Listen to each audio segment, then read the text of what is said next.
का दूसरा पार्ट।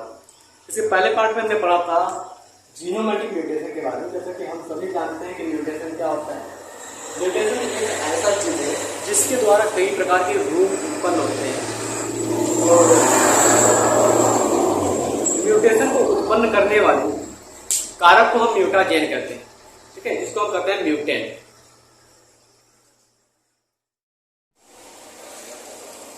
तो म्यूटेशन को उत्पन्न करने वाले कारक को हम म्यूटाजेन कहते हैं। म्यूटाजेन जो होता है वो दो प्रकार का होता है, एक फिजिकल म्यूटाजेन होता है और एक केमिकल म्यूटाजेन होता है। तो अगर हम फिजिकल म्यूटाजेन की बात करें तो यानी कि जो हमें भौतिक रूप से प्रभावित कर रहा है, भौतिक रूप से हमें हानि दे रहा है, वो हमारा फिजिकल म्यूटाजेन हो जाएगा। जैसे यूवी रेस, गामा रेस, ये सबसे बड़े म्यूटाजेन होते हैं। अब अगर हम केमिकल म्यूटाजेन की बात करें तो केमिकल म्यूटाजेन में भी दो प्रकार के म्यूटाजेन आते हैं। पहला तो आपका टैबैको हो गया, जो कि हमें माउथ कैंसर जैसे रोगों से परिचित करवाता है, और दूसरा होता है कार्सिनोजेन। ठीक, तो हमने इस क्लास में देखा था कि जीनोमैटिक म्यूटेशन क्या होता है। सबसे पहले हमने देखा था कि म्यूटेशन कितने प्रकार का होता है, उसमें हमने देखा था जीनोमैटिक म्यूटेशन के बारे में। जीनोमैटिक म्यूटेशन, ठीक, और इसके बारे में हमने जाना था। इसके बाद इसमें क्रोमोसोमल म्यूटेशन, क्रोमोसोमल म्यूटेशन, और अंत में हमने जाना था जीन म्यूटेशन, जीन म्यूटेशन के बारे में। ठीक, तो यहाँ पर देखेंगे हमने जीनोमैटिक म्यूटेशन के बारे में जान लिया था। जीनोमैटिक म्यूटेशन में हमने दो प्रकार का म्यूटेशन देखा था। ठीक है, हमने देखा था प्लियोट्रॉपी और एक देखा था एन्यूट्रॉपी। ठीक है, अभी इसमें हमने देखा था पॉलीपोलैरिटी, और हमने देखा था एक एन्यूप्लॉइड।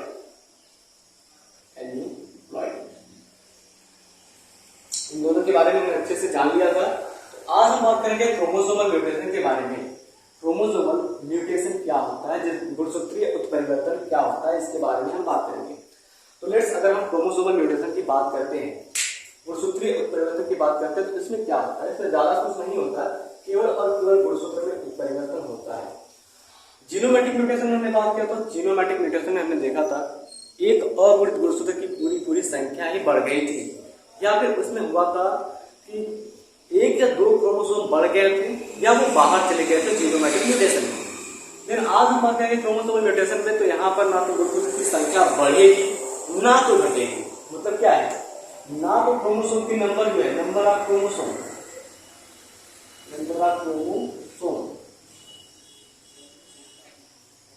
बढ़ेगी, और नंबर ऑफ क्रोमोसोम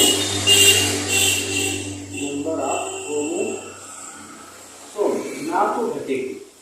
फिर क्या होगा, ना बढ़ेगी ना घटेगी, तो फिर क्या होगा, इसमें होगा change the structure of chromosome, यानी कि जो गुणसूत्र की संरचना है उसमें बदलाव हो जाएगा।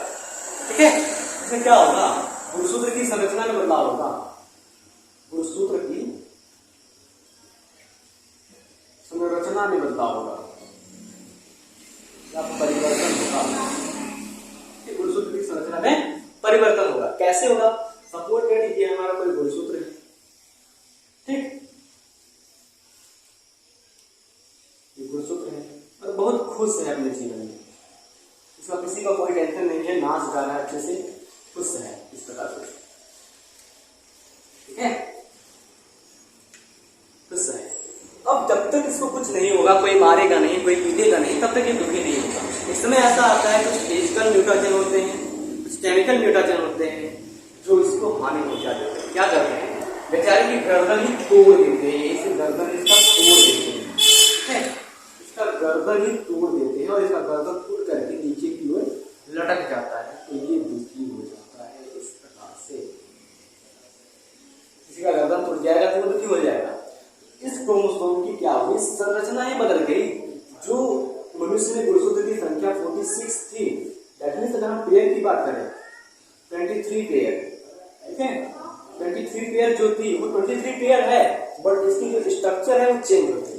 इससे हमें ये समझ में आता है कि जो क्रोमोसोमल म्यूटेशन होता है, गुणसूत्रीय परिवर्तन होता है, उसमें ज्यादा कुछ नहीं होता, ना तो गुणसूत्र की संख्या बढ़ेगी ना तो गुणसूत्र की संख्या घटेगी, केवल और केवल गुणसूत्र की संरचना में बदलाव हो जाएगा।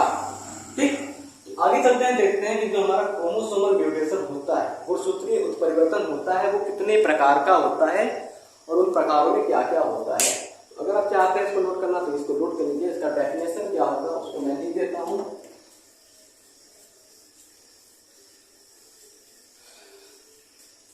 Neither increase the chromosome number nor decrease the chromosome number, but only change in the chromosome structure is called chromosomal mutation। एक सेकंड, हिंदी में क्रोमोसोमल उत्परिवर्तन में यानी कि गुणसूत्रीय उत्परिवर्तन में ना तो गुणसूत्र की संख्या बढ़ेगी ना तो गुणसूत्र की संख्या घटेगी, केवल और केवल गुणसूत्र की संरचना में और आकृति में बदलाव हो जाएगा। ठीक, आगे चलते हैं, देखते हैं गुणसूत्रीय उत्परिवर्तन कितने प्रकार का होता है। तो यहां पर अगर देखते हैं हम गुणसूत्रीय उत्परिवर्तन के बारे में यानी कि क्रोमोसोमल म्यूटेशन के बारे में, तो क्रोमोसोमल म्यूटेशन जो होता है वो दो प्रकार का होता है।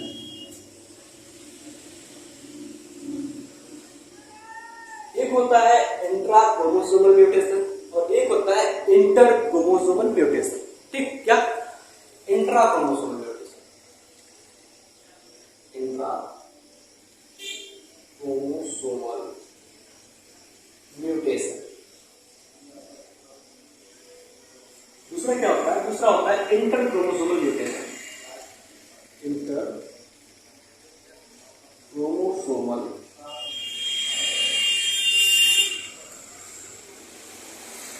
म्यूटेशन, इंट्रा क्रोमोसोमल म्यूटेशन और इंटर क्रोमोसोमल म्यूटेशन, ये दो प्रकार की गुणसूत्रीय उत्परिवर्तन होते हैं। देखो, अगर एक बात हम जानना चाहें कि इंट्रा क्रोमोसोमल का मतलब क्या होता है, इंटर क्रोमोसोमल का मतलब होता है, पहले इसको छोड़ दो, पहले जानते हैं इंट्रा का मतलब क्या होता है और इंटर का मतलब क्या होता है। जैसे कोई टीचर आए क्लास में, उसे पढ़ाने का मन ना करे, ठीक है, और वो आपको बताया नहीं कि हमको पढ़ाने का मन नहीं कर रहा है, क्या दे, आप अपने आप को दो ग्रुप में बांट दो और अंताक्षरी खेलो, तो ये आपका हो जाएगा इंट्रा क्रोमोसोमल म्यूटेशन। यानी कि कुछ बताता नहीं है कि हमारा क्या मोड कर रहा है, फिर आपको उसमें फंसा करके अपना शांति से बैठ जाता है। ठीक है, अब होता है इंटर क्रोमोसोमल म्यूटेशन। इसमें क्या होता है, फिर भी वही कंडीशन होगा, अंताक्षरी वाली ही बात होगी। एक टीचर है, वो कह रहा है कि अगर टीचर की कमी होगी ना, क्लास में टीचर की कमी हो गई स्कूल में, तो क्या कहेगा, क्लास ए और क्लास बी के बीच में अंताक्षरी करवा देगा। फिर क्लास ए क्लास बी के बीच में अंताक्षरी हो जाएगा। यहाँ पर दो चीजें हो जाएंगी, दो लोग हो जाएंगे, दो पर्सन हो जाएगा या फिर दो क्लास हो जाएगा, तो उसके बीच में जो होता है वो होता है इंटर क्रोमोसोमल म्यूटेशन। अगर इधर देखते हैं, ये कोई हमारा क्रोमोसोम है, गुणसूत्र है, ठीक, बेचारा हंसी खुशी पड़ा हुआ है। Inter chromosomal mutation, inter chromosomal mutation क्या होता है, ये बड़ा है। अब क्या होता है, किसी भी कारक की वजह से या किसी भी कारण से इसकी जो मुंडी होती है वो टूट जाती है। मुंडी टूटने के बाद वो नीचे की ओर गिर जाती है, इसे कहते हैं इंट्रा क्रोमोसोमल म्यूटेशन। अगर इसका डेफिनेशन लिखना चाहते हैं तो डेफिनेशन क्या होगा, loss of terminal part, loss of terminal part of chromosome, loss of terminal part of chromosome are called intrachromosome। या फिर हम कह दें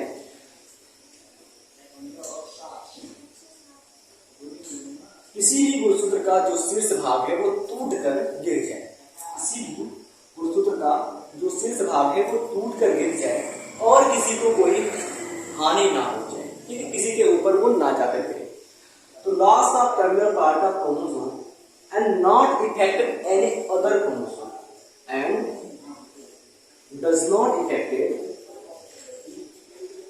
any other chromosome are known as intrachromosomal mutation। इसका मतलब क्या होगा, गुणसूत्र का शीर्ष भाग टूटकर गया और दूसरे गुणसूत्र को प्रभावित नहीं किया, ठीक है, या फिर इसको हानि नहीं पहुंचाया, लाभ नहीं पहुंचाया, ये कहलाएगा हमारा इंट्रा क्रोमोसोमल म्यूटेशन। नेक्स्ट अगर हम बात करते हैं इंटर क्रोमोसोमल म्यूटेशन की। इंटर क्रोमोसोमल म्यूटेशन में क्या होता है, सेम यही प्रक्रिया होगी लेकिन थोड़ा सा चेंज होगा। फिर से गुणसूत्र हम लेते हैं, ये भी हंसी खुशी अपने परिवार के साथ अकेले रह रहा है, ठीक, एकदम खुशी से रह रहा है।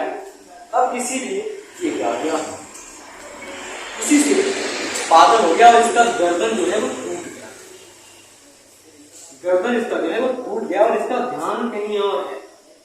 गर्दन टूट गया कोई फर्क नहीं, इसका ध्यान कहीं और है। बना लेते इसका हाथ भी थोड़ा सा, देख नहीं और है और खुश है, फिर भी खुश है। इसका गर्दन टूट गया कोई फर्क नहीं, ये खुश है।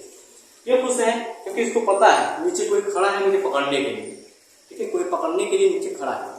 क्या होगा, यहाँ पर एक क्रोमोसोम पहले से उपस्थित होता है, या फिर हम सभी जानते हैं क्रोमोसोम इस प्रकार से 23 होते हैं जोड़े में, ठीक।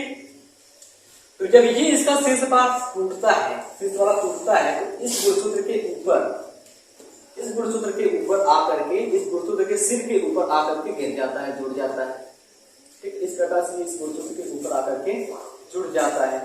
तो बेचारा ये भी परेशान हो जाता, कहता है ये क्या होगा, ये मेरे साथ क्या होगा, ये क्या होगा ना, ये भी परेशान हो जाता है। तो इसका मतलब ये है, इंट्रा क्रोमोसोमल में हमने देखा कि गुणसूत्र की मुंडी यानी कि शीर्ष भाग टूट रही है और कोई दूसरा गुणसूत्र प्रभावित नहीं हो रहा। गुणसूत्र का शीर्ष भाग टूट रहा है, दूसरा गुणसूत्र प्रभावित नहीं हो रहा। लेकिन इंटर क्रोमोसोम में हमने क्या देखा कि एक गुणसूत्र का शीर्ष भाग टूट रहा है लेकिन दूसरा गुणसूत्र जो है वो प्रभावित हो जा रहा है, ठीक है। ये कह रहा था inter chromosomal mutation. Now take a space thought.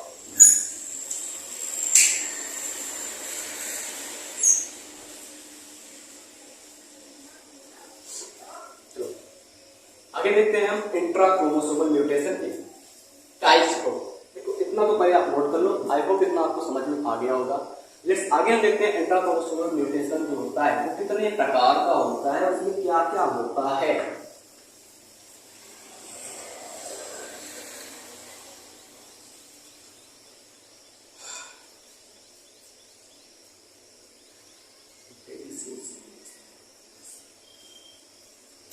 Intra chromosomal mutation जो होता है वो 3 प्रकार का होता है। पहला होता है डेफिशिएंसी,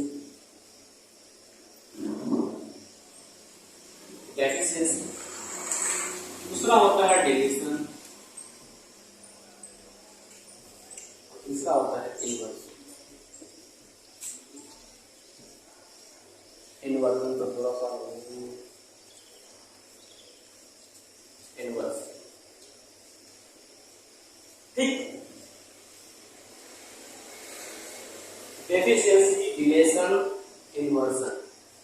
डेफिशिएंसी मतलब इससे भी हानि होगी, इससे भी हानि, मतलब सब में सब हानि होगी, ठीक है, गुणसूत्र को क्षति पहुंचेगा। तो डेफिशिएंसी में क्या होता है, जब भी हमने अभी इंट्रा क्रोमोसोम का स्ट्रक्चर बनाया था, सेम एकदम वैसा ही स्ट्रक्चर बनेगा, बाकी इन दोनों में थोड़ा सा अंतर होगा। क्योंकि गुणसूत्र जो है और खुशी खुशी रह रहा है, ठीक, एकदम हैप्पी हैप्पी है, ठीक। अब क्या होता है, किसी भी म्यूटाजेन के कारण से, या फिर वो केमिकल म्यूटाजेन हो या फिर फिजिकल म्यूटाजेन हो, दैट्स मींस चाहे वो यूवी रेज हो, गामा रेज हो, या फिर वो टंबैको हो, या फिर वो कार्सिनोजेन हो, इससे कोई फर्क नहीं पड़ता, कोई भी हो सकता है, डजंट मैटर। आगे क्या करते हैं, इसमें क्या होता है, जो डेफिशिएंसी होता है, इंट्रा क्रोमोसोमल म्यूटेशन का डेफिशिएंसी जो होता है उसमें क्या होता है, इस क्रोमोसोम का, इस गुणसूत्र का जो शीर्ष वाला भाग होता है वो टूट करके लटक जाता है, इस प्रकार से टूट करके नीचे गिर जाता है, लटक जाता है, ठीक है। इसे कहते हैं हम डेफिशिएंसी, ठीक, ये तो होगा ये। अब आता है डिलीशन। डिलीशन में क्या होता है, इससे भी बुरा हाल होता है बेचारे का, इस क्रोमोसोम का डेफिशिएंसी से भी बुरा हाल होता है। कैसे होता है तो उसको देखते हैं। इसका तो शीर्ष भाग होगा, इसका तो पीछे मिल जाएगा बाहर, देखो इसका स्ट्रक्चर है, इसका स्ट्रक्चर यहाँ पर बनाना, ठीक है, पूरा बराबर है।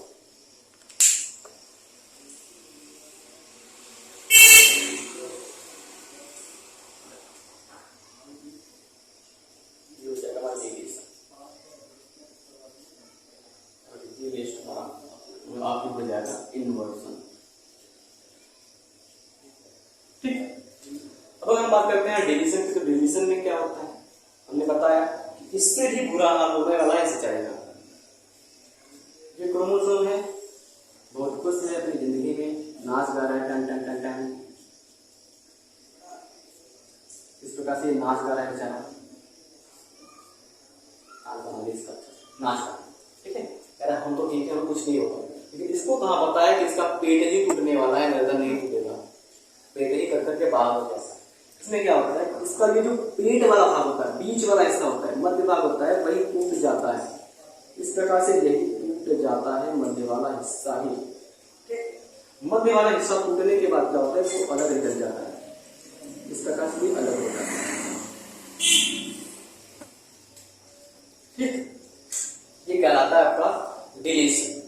ठीक है, इसका परिभाषा क्या होगा, इसका डेफिनेशन क्या होगा, loss of terminal part of chromosome, loss of terminal part of chromosome. ठीक है, यानी कि इस गुणसूत्र का शीर्ष भाग जो है वो हानि होगा, है ना, इस गुणसूत्र के शीर्ष भाग में हानि होगा। इसका क्या होगा, यहां पर होगा loss of middle part of chromosome, loss of middle part of chromosome, यानी कि इस गुणसूत्र के मध्य वाले भाग में हानि होगी, मध्य वाले भाग में घाटा होगा। अब आगे हम बात करते हैं इन्वर्सन की। इन्वर्सन क्या होता है, सेकेंड, इन्वर्सन में क्या होता है, ये कोई क्रोमोसोम है, ठीक, ये कोई क्रोमोसोम है, ये भी खुशी खुशी से रह रहा है अपना। अब एक म्यूटाजेन आता है, कोई भी म्यूटाजेन हो सकता है, चाहे वो फिजिकल हो चाहे केमिकल। इसको क्या करता है, इसकी मुंडी को तोड़ता है, इस प्रकार से इसकी मुंडी को तोड़ेगा, उल्टा करके लगा देगा, इस प्रकार से उल्टा करके लगा देगा। फिर भी ये कुछ है, क्योंकि ये अपने को साफ ही, ये है आपका इन्वर्सन। यानी कि यहां पर क्या होगा, loss of terminal part and rooted. ठीक, तो इतना तो समझ में आ गया होगा। आगे चलते हैं, हम बात करते हैं इंट्रा क्रोमोसोमल म्यूटेशन के बारे में। सबसे पहले इसका स्क्रीनशॉट,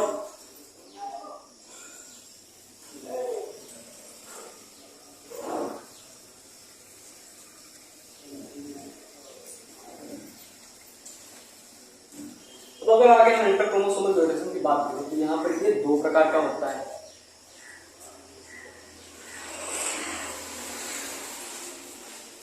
पहला होता है इंसर्शन, दूसरा होता है ट्रांसलोकेशन।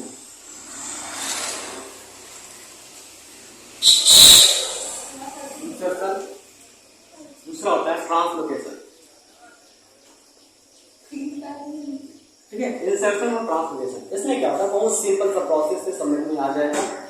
यहाँ पर होमोलॉगस क्रोमोसोम होंगे, यानी क्रोमोसोम जो होगा वो जोड़े में होगा और इन दोनों में बहुत ज्यादा प्यार होगा, एकदम मियां बीवी वाला प्यार होगा।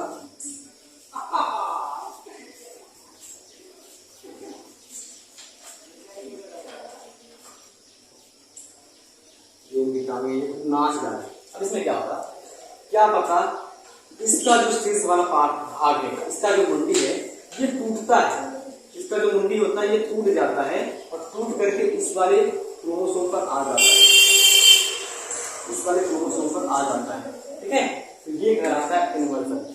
यानी कि होमोलॉगस क्रोमोसोम पेयर का एक गुणसूत्र की मुंडी टूटे, यानी कि एक गुणसूत्र का टर्मिनल पार्ट टूटे और उसी होमोलॉगस पेयर में से किसी दूसरे गुणसूत्र के शीर्ष पर आकर के लग जाए, ये कहलाता है आपका इन्वर्सन।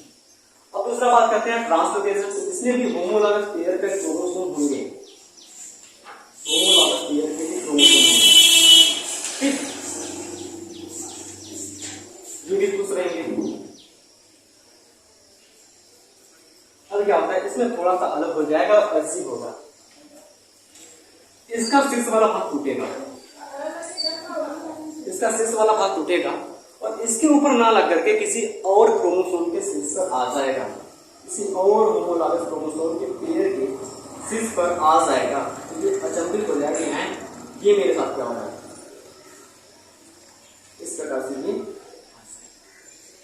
इसका मतलब ये हुआ कि होमोलॉगस क्रोमोसोम की एक क्रोमोसोम के शीर्ष भाग में थोड़ा सा बदलाव हुआ, यानी कि शीर्ष भाग जो है वो टूटा और दूसरे होमोलॉगस क्रोमोसोम के गुणसूत्र पर आकर के लग गया, ये कहलाता है ट्रांसलोकेशन। ठीक, आगे हम बात करेंगे अगले क्लास में जीन म्यूटेशन के बारे में। ये बहुत ज्यादा इंपॉर्टेंट है क्योंकि जो मेंडेलियन डिजीज है इसी से निकल करके आता है।